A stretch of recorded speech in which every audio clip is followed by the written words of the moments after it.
Trigger warning, transphobia, child abuse. Mood spoiler, sad but OOP will be okay. Original post, March 25, 2025. I, 37F, left my husband, Darren 37M, 2 years ago, when our eldest daughter, now 19, came out and he physically attacked her for it. We have 4 children and I have sole custody over the 3 who young enough to be covered by custody agreements, which Darren has tried to fight me over for the past 2 years. But when you have a criminal record for beating up one child, the courts are unlikely to give you custody of the others. Darren and I were in the same friendship group since primary school, but my friends told me they had all cut contact with him. I went to my friend, Rachel's 37F wedding, this weekend when I spotted him at the ceremony. Because it's a wedding and an important day for my friend, I chose not to acknowledge his existence. It was a big wedding anyway, so I thought I could just avoid him and have a conversation with Rachel about his presence at a later date, because she deserved to enjoy her day. However, when I was looking at the seating plan for the reception, I saw both of our names, one after the other. Rachel had put our group, including Darren, on the same table. My 2 other friends from this group convinced me to take my seat, because we hardly get to see each other anymore, promising that they had no idea why Darren was invited and vowing to make him regret being born, if any drama started. Darren sat next to me, greeted me with a "Hey, babe," as if we were still together, and I could not cope with being in his presence. All I could think about was desperately trying to restrain him while my second eldest called the police. I downed my glass of Prosecco and walked to my hotel. Yesterday, I got a message from Rachel saying that her mum asked her to invite Darren and Rachel said yes, because her parents were paying for most of the wedding. Rachel's mum is Darren's godmother. I asked her about the seating plan and again, she said that was her mum's doing because she was adamant that there was a potential for us to get back together. She apologized for not telling me, saying that she thought I wouldn't go if I knew, which is true, I wouldn't have come. I have not replied to that message and I don't plan to. As much as I don't want to give up on an over 3-decade-long friendship, I can't get past this. OOP's comments. Commenter, also fuck any friends who convinced her to stay and actually sit at the table.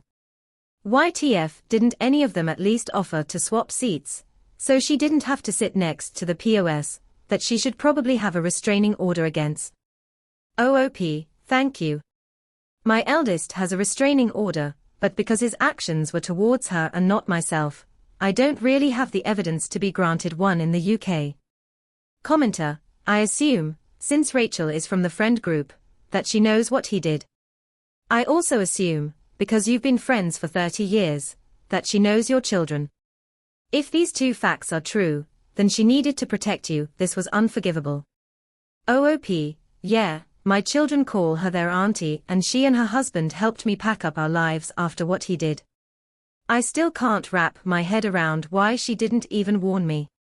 OOP on her reaction. I was very mindful of the fact that my ex is still trying to drag me through the courts for access to my 3 younger children, and if I reacted how I wanted to, it could be brought up further down the road. Otherwise, I wouldn't have been so quiet. Commenter, you are a badass and I hope to be the type of mom you are. You did the right thing. You respected your friend's wedding. Your friend and her mother disrespected you and your kid. Also, the suggestion you would rekindle something with the asshole who assaulted your kid for coming out makes me seriously concerned about being around these people at all. If your friend was your friend, she would have said no, that isn't gonna happen, he's a piece of shit. End of story. Sorry you had such a shit experience. Sorry your kid's coming out was traumatic, instead of the celebration it should been. But, you're amazing and I hope you are surrounded by people who see and support how great you are. OOP, thank you so much. I can't believe I wasted so much time on this man. I'm just so grateful that my children weren't there. Looking back, I'm thinking that his presence is why they weren't invited. My eldest has a restraining order against him. 7 hours later. Commenter, You might need to warn your oldest of what happened in case your ex-friends try and contact them over you going NC. OOP, we had a conversation with her when I got home, and she has blocked Rachel and her husband. Update post, March 26, 2025, next day or 35 hours later. Thank you to everyone for their support in the comments. Before I get into the update, I noticed a couple of comments pointing out my mistake with sole custody, and I'm just grateful that I have a solicitor for custody stuff, because if I make a mistake doesn't come up with a wiggly red line under it, I will not pick up on it. Anyway, I did not reply to Rachel and just blocked her, but her husband called me yesterday. He apologized but then went on about how hard this is for Rachel, and how she feels that the day was tainted for her. I told him that how she sees her day is not my responsibility, and I ended up blocking him as well. I talked to one of the members of the friend group, and he apologized for convincing me to even sit down at the table. He said he thought more about him wanting to have the group back together than how it would affect me. He then told me about how Darren told Rachel's family members, who asked where I was, that me seeing him reminded him too much about our son who died 2 years ago, and I had to leave. He was referring to my daughter, who is a very much alive trans woman. Apparently no one in the group attempted to correct him, so I have just removed myself from our group chats, and am going to try to make better friends. Also, thank you to the people who wished my daughter well. She wanted me to say that she really appreciates it, and she is starting to thrive, despite the mental scarring and tinnitus her sorry excuse for a father gave her. I could not be prouder of how far she has come in her journey, and in September, she will be the first person in my family to go to university. She is taking a page out of the Petty Queen's book, and getting her revenge with a life well lived. OOP's comments. Commenter. I gained a daughter too, just before Christmas. She's still finding her feet, but enjoying all the new outfits I'm making on the sewing machine.